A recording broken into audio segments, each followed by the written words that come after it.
Nova Nation All Access, welcome to the Final Four with Steve Pannone, who's been taking you the entire way through the NCAA tournament. I now jump into the party too. Scott Graham here with you. And Steve, here we are in a situation once again, not unlike 2 years ago, where you've got a Villanova team getting an opportunity to play for the national championship.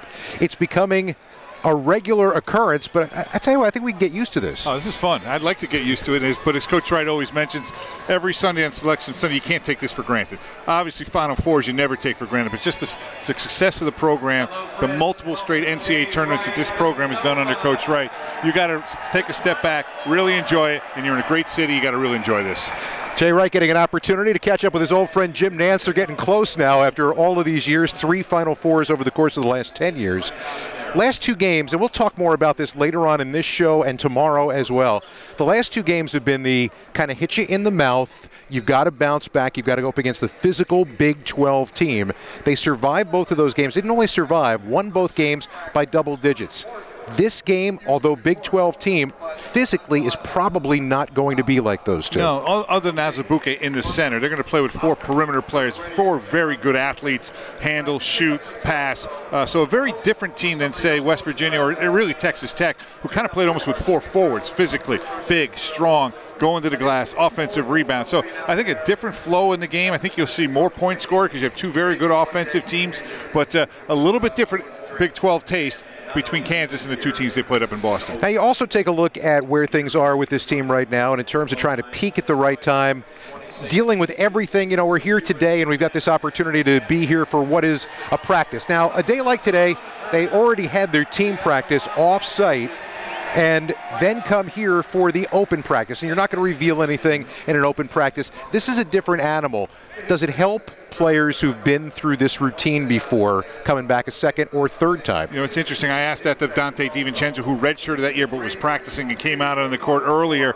And Villanova is the one school that has been here with current players. So I do think it's an advantage. I think the advantage today is just, you know, you're playing in a dome for the first time all year. Get a sense for the surroundings, the depth perception. So I do think it is an opportunity, one, to have that experience of playing on the big stage before and also getting a chance to get out here on the court, get some shots up, get your confidence level up. It's also interesting if you're a Villanova fan and watching what it is that they do and how they go about their business. And I'm not undercutting what anybody else does in terms of what they do on the floor, but Villanova, I mean, Jay has said business trip. He says it when it's a game that's going up for 1 bus ride to Seton Hall. He says it when it's a game going to the Bahamas.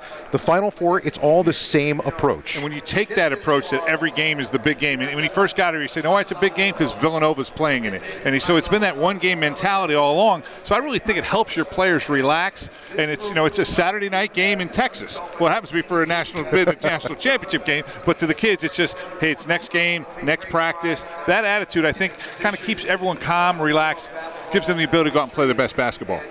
Now, the guy who looks the most calm, the most relaxed out there on the floor at all times is the guy who also, I don't know how he's going to get back home with all the hardware that he's going to have to try to tote.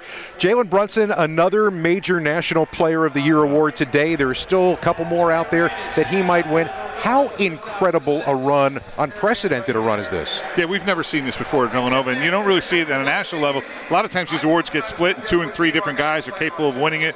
He's kind of had a run on these awards over the last week. It's just a credit to his family, a credit to the coaching staff, and obviously a credit to Jalen, the type of player he is, the type of person he is, and the kind of teammate he is. The ability to be humble, the ability to be the hardest worker, the ability to go out and share credit.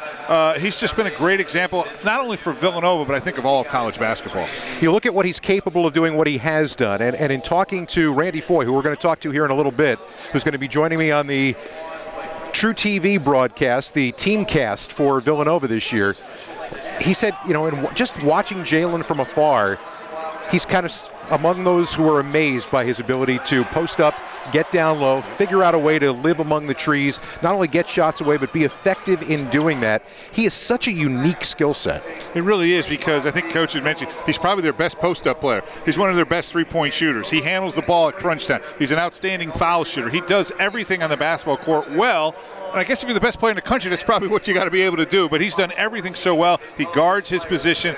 And then they talk about the intangible kind of player he is. You think of Seton Hall, where he makes the big shots down the the stretch. He's just capable of keeping everything in perspective, not letting the moment get too big, and find a way to get a winning attitude and a winning outcome. We're joined now by the athletic director of Villanova University, Mark Jackson. And Mark, looking around, here we are once again 2 years later in this situation. It's incredible to think in terms of where this university is and its positioning right now.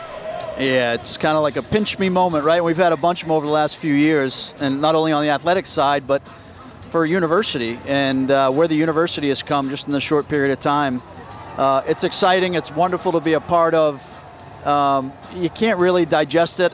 I don't think I've digested 2016 yet, and here we are in 18 in a wonderful host city, and you can feel it today when everybody started showing up. That energy's back, and a lot to be proud of. So I'm just happy to be a piece of it. Mark, you mentioned that energy that's in the building right now here in the Alamo Dome.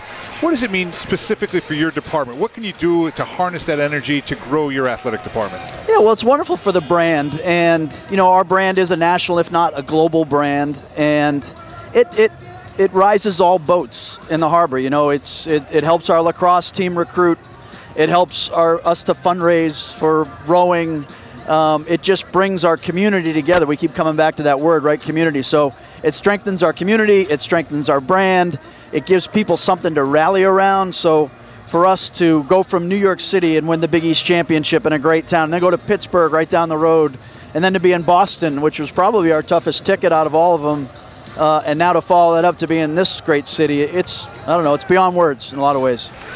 The other part that jumps off the page at you is this is not a huge state university. This is a small Catholic school in Pennsylvania, and I think that amazes people nationally when they see what's happening here, but it doesn't amaze Villanova. No, not at all, and I think that speaks to the vision of the university as a whole, and if you look at what Father Peter's done to raise the national profile of Villanova over the last 12 years, that starts with our academic profile, and then it followed up by our fundraising efforts, and then our campus landscape. You know how much that has changed with what's being built on campus. And then it's directly applicable to Jay's vision too. Jay's been doing this now for 16 years, and from where he's taken this program through a major transition of a conference change, and to play so consistently well for so long, to graduate kids so well for so long, to do what Jay does in the community for so well for so long, it gets national recognition the way it should. Mark, you mentioned the national recognition. 2 Final Fours in 3 years. What can be next for the department? What's the next step? What's your goal in terms of how you'd like to see it grow? You have the new pavilion coming online next season. Talk a little bit about maybe your facility structure, your goal in terms of scholarship pieces, all that for your department. Well, as we've talked a lot about, is that basketball is our lifeblood. Basketball will always and forever will be our revenue generation. It'll be our flagship brand. If basketball stays successful and the Finneran Pavilion stays on track the way that we think it will, we're going to have the tremendous opportunity to grow all of our programs. So for us, a goal is to see all of our programs compete for national championships. Are they all equipped to do that right now? No.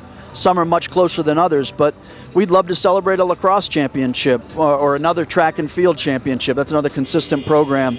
So we want to see them all compete at a national level. We want to build facilities that allow us to do that. We're woefully behind right now in a lot of programs. When you look at Nevin Fieldhouse, that hasn't been touched in decades. We have a lot of work to do there. We have to build an indoor practice facility that allows us to train year-round. We have to enhance the Davis Center, maintain the relationship with Wells Fargo. Those are all things that will keep us razor sharp as we look to compete nationally. All right.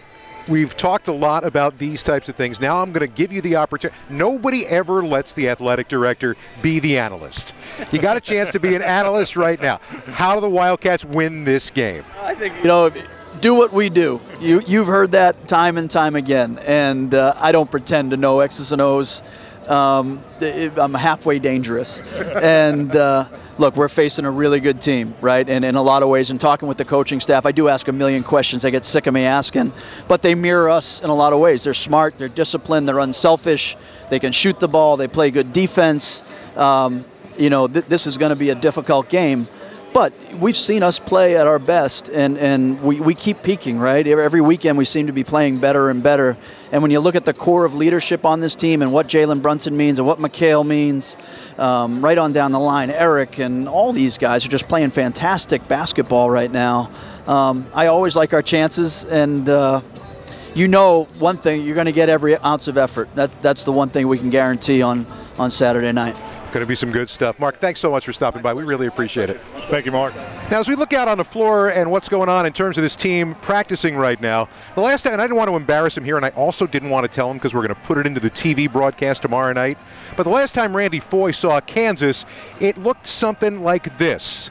Remember the crowd surfing from the upset victory in Philadelphia? And by the way, talk about taking a big chance getting passed from hand to hand like that, like he was. But Steven, looking back at that and really the last 4 games that these two teams have played against one another, there have been some pretty iconic moments. Really haven't. And I think if for Villanova fans that followed the program very closely, that game at the Wells Fargo Center that day in the snowstorm, people credit that with really kind of turning Jay Wright's program around. That was the day to say Villanova's arrived again. They're back on the big stage. That team ends up going on having a great run. Unfortunately, Curtis Sumter goes down and gets hurt, but that was a great team that kind of led the resurgence of Villanova basketball. And then the next meeting, obviously, was in 08 out in Detroit. I got to stop you because what's happening behind us right now, everybody going over to greet Randy Foye as they leave the practice floor. Villanova's practice is coming to an end, but every player goes over to shake hands with Randy Foye. How great is that? It really is. And, you know, it's what Jay always preaches. Once a Wildcat, always a Wildcat.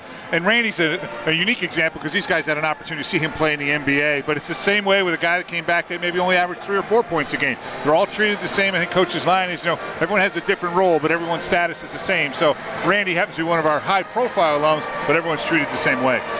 Now they're making their circle lap around with the V's up for the Villanova fans who are here right now around the court.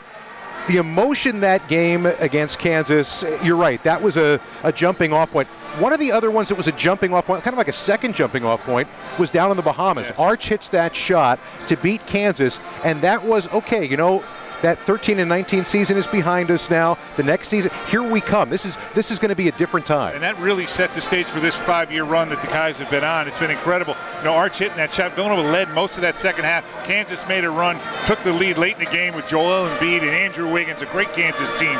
Wildcats pull it out on the Arcidiacono shot, then beat Iowa, come back in the second, win that tournament. That's been that run of 5 straight preseason tournament wins and these great runs in the NCAA tournament. But really interesting how Kansas has kind of really showed up in all these big moments. And of course, last time Villanova went to the Final Four, it was in Louisville.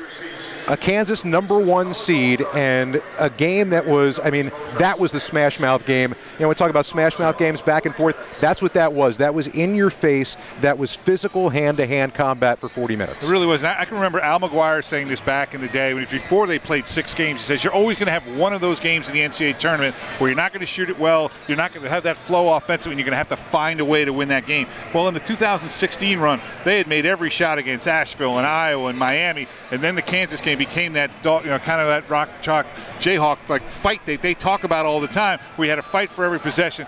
The Mikhail Bridges diving on the floor, Josh Hart and Arch hitting those back-to-back threes. You find a way to win that, and then they go play Oklahoma and beat them by 44 because they've kind of gotten that bad one off their system. Not a bad one, but just these struggles offensively. So I'm hopeful that the struggles offensive against Texas Tech will carry over into this game with a nice offensive performance. Never did get a chance really to ask Arch specifically, which, you know, this is around his birthday that all this stuff is going on. Everybody remembers Mikhail Bridges diving on the ball. Arch is really the one who knocked it clean. No doubt about it. Gets no credit for that. Yeah. None at all. And, you know, it's funny. We talk about the humbleness of these guys in this team. He'll never tell you that. He'll talk about Mikhail. And Mikhail will tell you Arch is the one that knocked it out and made the play and then knocking down some free throws late in the game. And it was just a great game. Obviously sending Villanova back to the Final Four. And as you get on this big stage, it's 2 really equal teams. It's going to come down to probably who plays better on that given 40 minutes. And I just like the Wildcats' chances and opportunities, the way their mindset is right now, the way they're playing, the way they're getting help from obviously Amari up front and Eric up front, getting contributions from everybody. So when you look at this matchup, as we said, there's 2 teams that have, well, they got strength on the outside. There's no doubt about that. They've got a big man in the middle who's a 7-footer, but he has trouble sometimes staying on the floor. He has he had a knee problem a couple of games back, or actually back to the conference tournament for them. When you take a look at it, Is this going to be those four guys up and down the floor? Are we looking at a game in the 90s? I hope not. I hope right. we'll play a little bit better defensively than that. But I do think it was interesting. I had a chance to see the Duke game was being replayed this morning in our hotel room.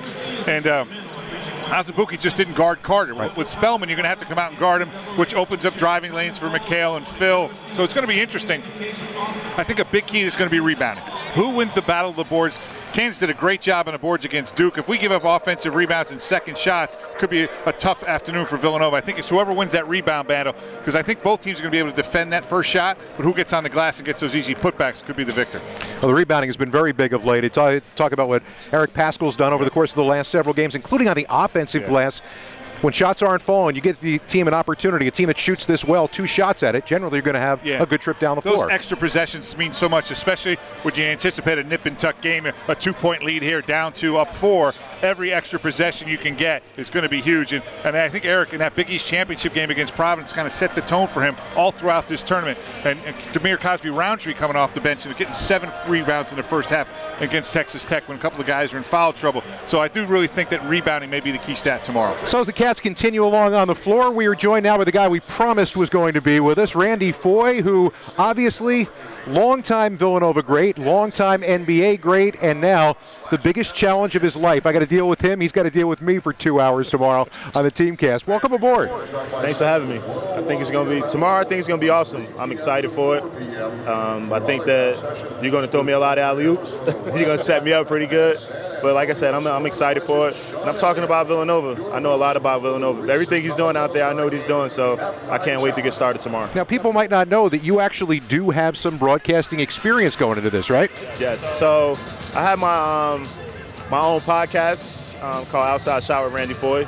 And I also went to Syracuse University to do the broadcasting program, which was pretty cool. And I love it. So that's why I'm here today.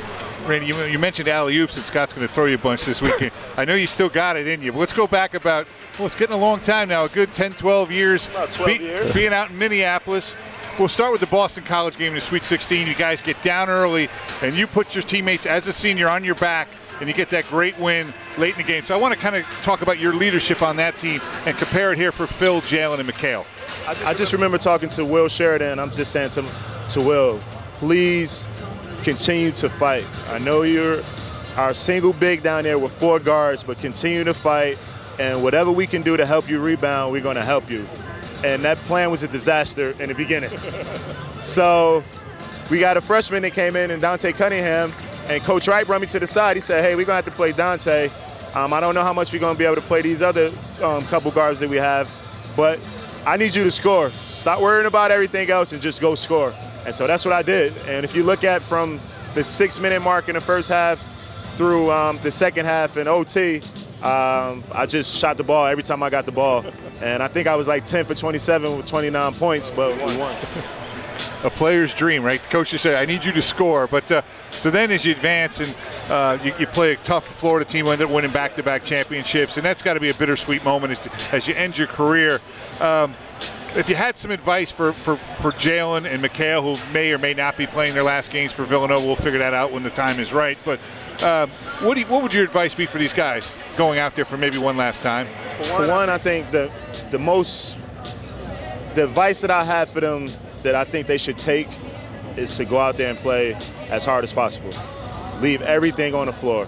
Don't ever look back 3 or 4 years from now and say, man, I don't think I left everything out there on the floor, because you'll feel regret. Secondly, enjoy the moment. Like, this is a great atmosphere, and the moment is huge, so enjoy it. You know, get caught up in the moment and have fun, and just play selfless. Play for your teammates and have fun. And when you play that way, everything else falls into place. Thanks so much for being with us. I'll see you tomorrow night, partner. Thank you. Appreciate it. By the way, it's not Syracuse out on the floor behind us right now. It's the Reese's All-Star Game.